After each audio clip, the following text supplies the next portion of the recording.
Lernen a blatt Gemara. Today we're in Chagigah Daf Aleph Amud Aleph Erev Chodesh.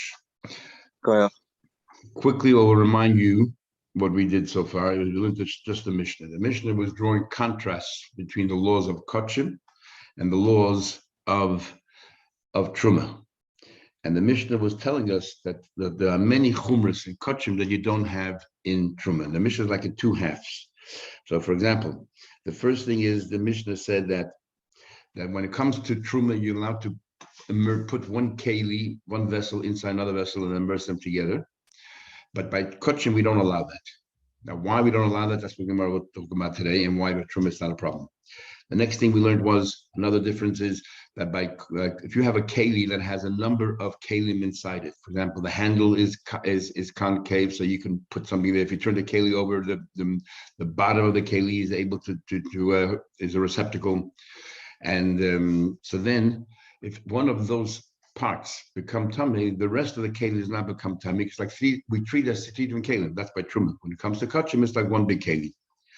Another one is if you're allowed to carry a shoe by Truma, you're allowed if you carry a shoe, you're allowed to touch Truma, but by Kachim, if you carry the shoe, you cannot touch Kachim as well. You cannot hold Kodesh in your other hand, for example, at the same time, as we'll see more later. Why?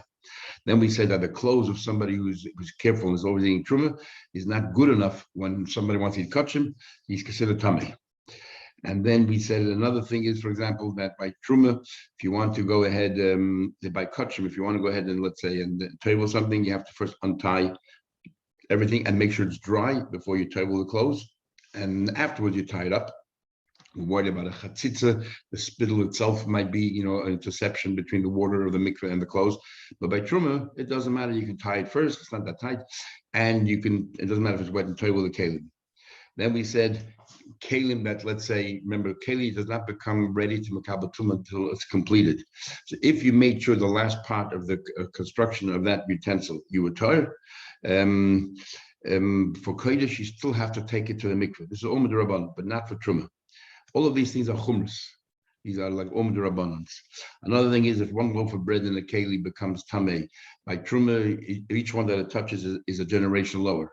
So that's let's say Rishon. The next one is a Sheni. The next one for Truma is a Shlishi. But when it comes to Kachim, all the loaves of bread in that keli have the same status.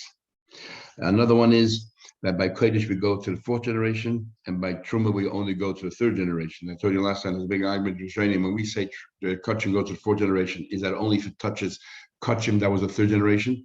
What about if it touches Truma, which for it's the end of the line, and then it comes in contact with Kachim? So there's an argument if those Kachim become Revi or not. Another thing is by Truma, if one of your hands are tummy, you became tummy with your body, you touch a safe or something. The other hand is Torah, and by Kodesh, you have to toggle both hands. And because automatically one hand is tummy, the other one. And then we said that by Truma, you can eat with dry hands.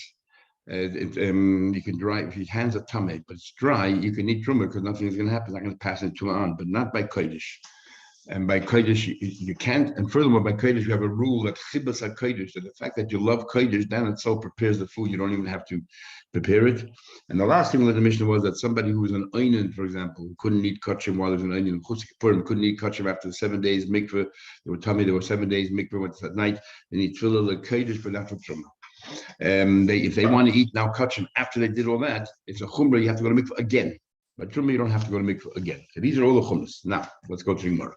So the Gemara, Kodesh, my time alone. Why by Kodesh, if one keli is sitting inside another keli, you're not allowed to, you can do the immersion. Why not? The problem is that one keli sitting up on another keli is sort of pressing down, and it makes it difficult for the water to come in. Not impossible, because then by Truma also it wouldn't be good. The water does seep in, but because it's not that much, so we say, you know what? By Kachim we're more machmir, we're not going to allow it because the weight of the keli is sort of pressing down. So therefore neither keli is tar because the inside of the lower keli and the outside of the upper keli are sort of touching each other, hugging each other. Says the Gemara, if that's the base of the Chumrah of the Sefer, we already there's another case, another contrast that is also based on the same rule of chatzitza. So why give us two cases of chatzitza? And what is that? Since later it's chatzitza, Rachel, chatzitza. It can't be that the Mishnah is giving us two examples of chatzitza. What's the case later? The Tani Sefer says in the Sefer, the loik and midas hakodesh, midas hatruma, that are very different from each other. Shebekodesh, when it comes to kachim, and you're immersing clothes, matir, first you have to untie any knots, or bows, mangiv, you have to make sure it's dry because otherwise the spittle itself intercepts and blocks the work of the mikveh. Then you immerse it in the mikveh, and then after you take it out, koisha, you can tie it back up. But truma koisha, you can leave it tied. And what's the logic behind this chumrah? Is because when it's tied, the water is difficult to get in. We're not talking about impossible. Then would be possible by true as well. It's difficult to get in. Or the spittle looks like it's a chatzitza. It's not really chatzitza, but it's chatzitza. So why have two different examples of the same chumrah? So it's not two chumras. It's one chumrah really. So the Gemara Reisha v'Seifa mishum chatzitza. You have a case, the beginning case, then both the same chumrah because of chatzitza. The Gemara says yes. The Reisha v'Seifa mishum chatzitza. That they're both chatzitza. So why do you need two different cases exemplifying the same thing of chatzitza? So the Gemara, each one has a different aspect. We need them both. The Yashmin, if we only do the Reisha, I would have thought Hainu time, but the reason is the kodesh law. You know why by kodesh not mishum kavei shel keli. I would have thought, what's the problem with one keli inside another keli? Because the weight of the higher keli weighing down a lower one is a problem. Avol sefer the leka kavei shel keli. But when it comes to the sefer, there's no problem there of the weight of a keli.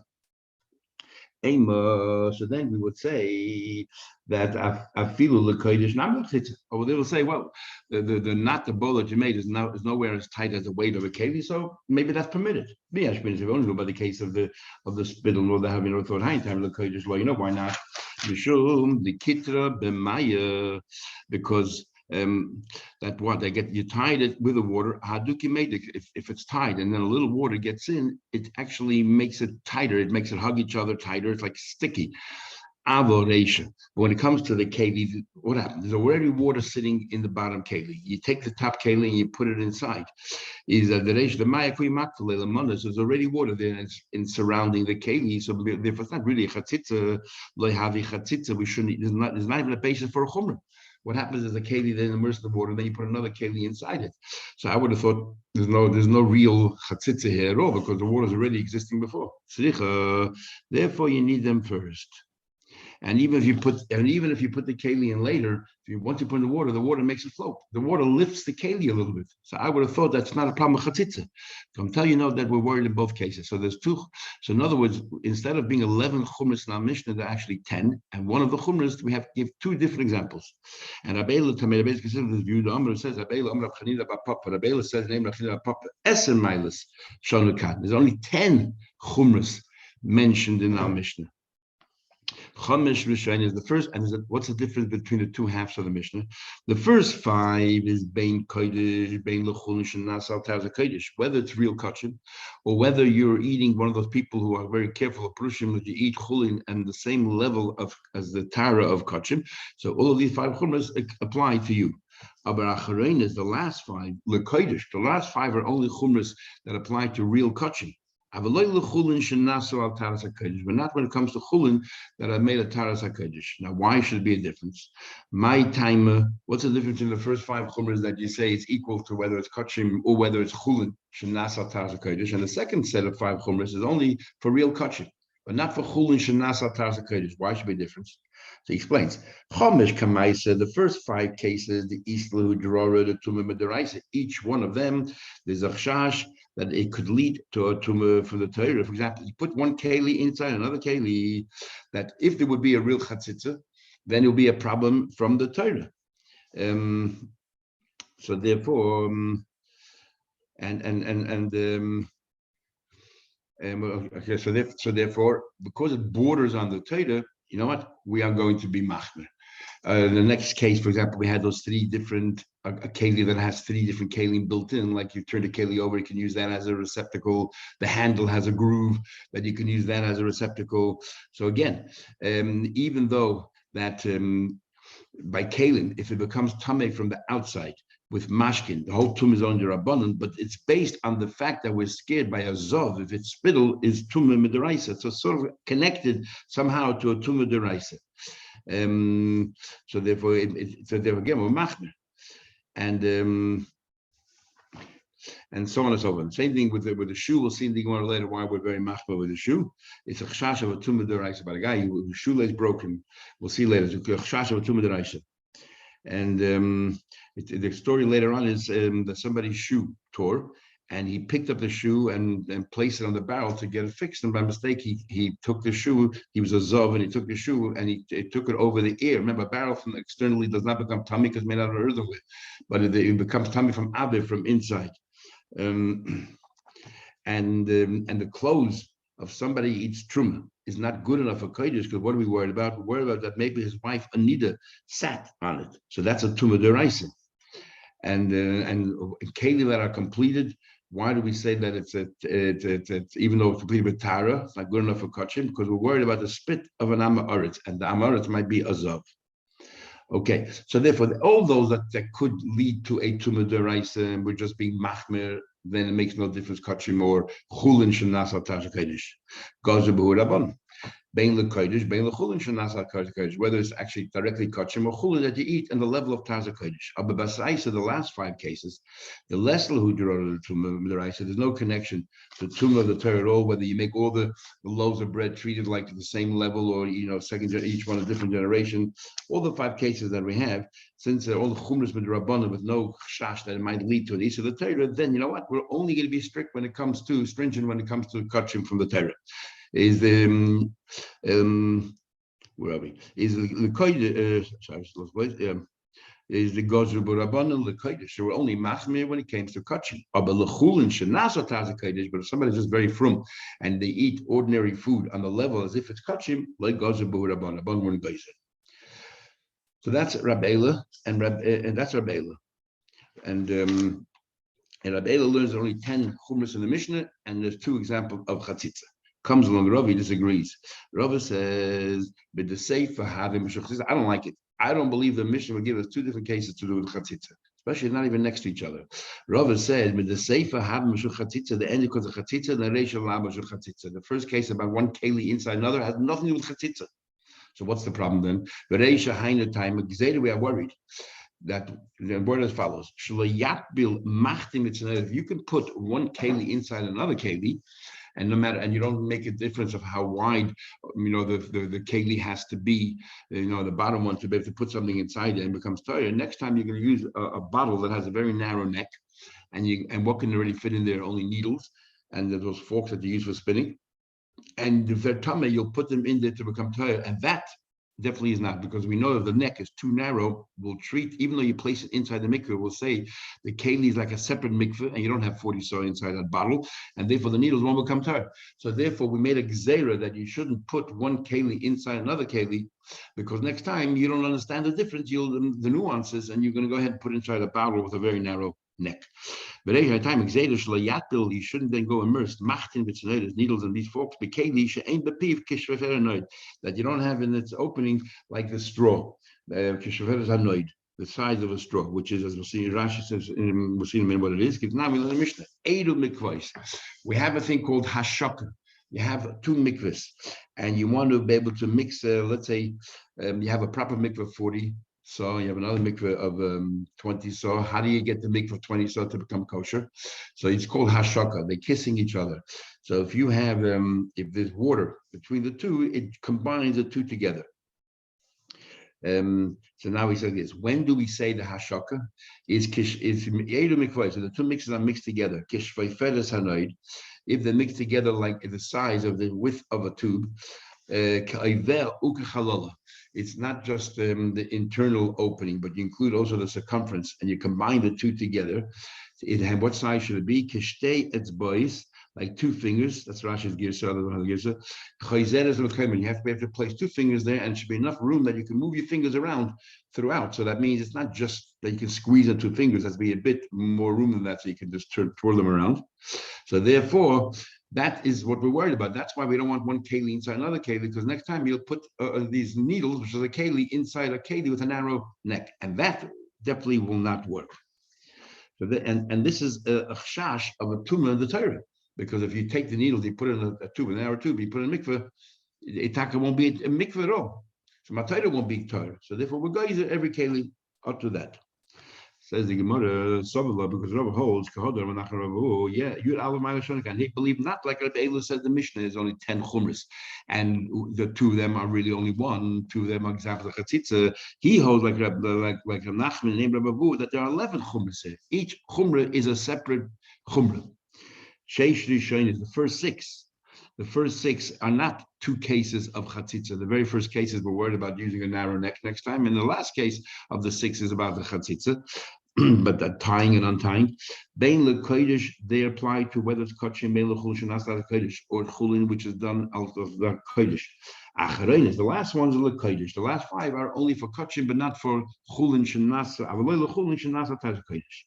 Says at the end of the day, my ika bein the rabba lerabela. Is there enough communal halacha, whichever way you learn shot in the Mishnah? At the end of the day, what's the difference? They both hold the same thing. No, ika bein the difference would be sal. What about you put a keli inside a basket that's full of holes and gargurisi, this other kind of a sieve? So it's full of holes. Shemilan kelim, a sieve, and you fill it up with utensils, the heat bilan, and you put them in the mikveh. So you put a bunch of things inside this big sieve, and you put it in the mikveh like we do for Pesach. We put a bunch of forks and spoons inside these French fry what do you call these baskets, and you place them in. Is that a problem? Are we part of the Gzeh or not? The one Rabbi Eilu says we don't want to put one keli inside another because next time you're going to put inside a very narrow tube keli and that won't work in the mikveh. Then ika, I don't care how porous the sieve is; it doesn't matter. It comes under the umbrella of a keli inside a keli. You can't do that. Which is Rabbi, that's halacha. We're worried that next time you're going to take a needle and the fork and you're going to immerse it that the opening does not have that width of that tube. Sal, but a sieve and everything else, even though since they never have. A basket is always wide, and a porous basket, and all that. They never have it. This kind of kelim will never be narrow. Then there's no reason to have a gzeda, and you're allowed to put a keli inside a keli. Says the Gemara, but Ozda Rav the Tamei, Rav is consistent with you. The Amar Rav Salder Gargusi, Shemilan kelim. He says that if you fill it up with kelim, he'd bilan, and you table them to hide it's toy. It's toy completely, even for kach. Remember, this whole chumrah is only by kachim. Even according to Rabbi Eilu, the chumrah of having one keli inside another is only by kachim. By Trumi says it's all right. Of course, what we do is according to everybody, by regular chulin, where we kasher. But and we'll talk about kachim, that's talking about the mikveh. But they're only arguing by kachim. And Rabbi, even by kachim, we're not goyzer if it's a wide keli or a porous keli like a sal or a gagoyis. Mikveh, what about a mikveh shechoku b'sal? What about a mikveh that you divide with this basket? You use it as a partition. The gagusi hatoivu sham. If you went to the mikveh there, also like tefillah. Why? Because you did was you divided the mikveh, and now you no longer have 40 saw. You had a 40 saw mikveh. You put these baskets, even though they're porous, you put them right in as a partition. There's no longer a tefillah because you treated them like two different mikvahs, and neither one has 40 saw. Even though the water can attach itself between the two, because the holes are very small. Remember, on a sieve, the holes are very, very small. It's not considered attached. The ground, kula, the entire ground, remember the mikveh is usually done outside in sand. The bottom of the mikveh is full of sand and it's wet because there are underground wells that spring water that bring water up, and yet it's not good enough because the sand intercepts. We need 40 saw exposed in one place, and therefore the water that's under the sand doesn't combine. So too, if you put a sieve as a wall partition, the two sides don't combine. Bahani, what do you call? There's a big machlekes in the Shainim and argue Pshanash as well, whether spring water also needs 40 saw or not. In other words, we say that a mine is even a kosher. If a mine is a kosher, that you can, when it comes to a normal mikveh bash and sitting in one place, you need 40 saw. But a mine, spring water that flows, even a kosher is mataya. Is that only by kelim? Is also talking about people as well. People, a person can immerse himself in a mine, he covers his body, even though it's less than 40 saw is good enough, or no. and they want to medayik in Rashi here, but anyway, it's not for now.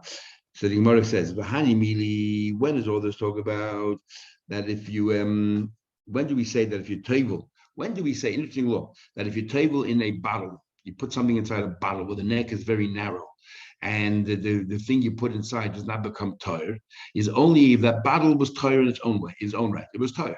So the only thing we're trying to retire now is the things you put place inside the bottle. And because the neck is so narrow and there's no 40 soil in the bottle and you disconnect it from the rest of the mikveh, it's no good. Hani mila b'kli tar. The bottle itself is tar, and you're putting something inside it. Avo b'kli tame. If the bottle itself, let's say, was tame, and you're putting the bottle in the water to make the bottle tar, at the same time you put some other things inside the bottle, and you want to make the tar as well, that's different. Because here we're going to apply another rule. Migi de salka tfila lekula gufa demana. Since the outer bottle now is going to become tar, it's going to transform to a keli that's tar, and that bottle is not a problem because you're placing the bottle inside the mikveh. Then salka hunami lekelim de izbei. Then it'll also be effective for the fork and the little things you put inside the bottle as well, even though the neck is very narrow, because it's like one. It's all together. It's like one go, one thing happening. Since it's matayed the outer, automatically tie the inside of the outer as well. So it's matayed everything that's inside that keli. Vietnam, because we learned in the Mishnah, kelim shemilan, keli bihidbila. Let's say keli, you put inside kelim bihidbila, you put in the mikveh, hare elu tahiri, they become tired. They become tired for truma, and we don't care how wide or narrow it is. If you put kalim inside kalim, we learned before that when it comes to cuts, we got a problem, but not by truma. Truma, it's all right. They're tired, and we don't make a difference here. We actually learned whether the keli has a narrow neck or a wide neck. The im loy tava, and if you didn't put it in the mikveh, and the Gemara will explain what that means, the mayim hamoravim, and if you didn't put it in the mikveh, then you need, and you want to make it tired, you need that the kalim inside there, it should be mixed up in at least in an opening wider than a straw. So Michael, what do you be saying? If you didn't put it in the mikveh, what do you mean? Because on one day you say you didn't put it in the mikveh, you did a mercer, then you say then you must put it in the bottle with a wider neck. What's going on here? My comment. This is what it means. The im loy tavel. What do you mean if you didn't table it? So then what are you talking about? It means let's say you don't have to put it in the mikveh.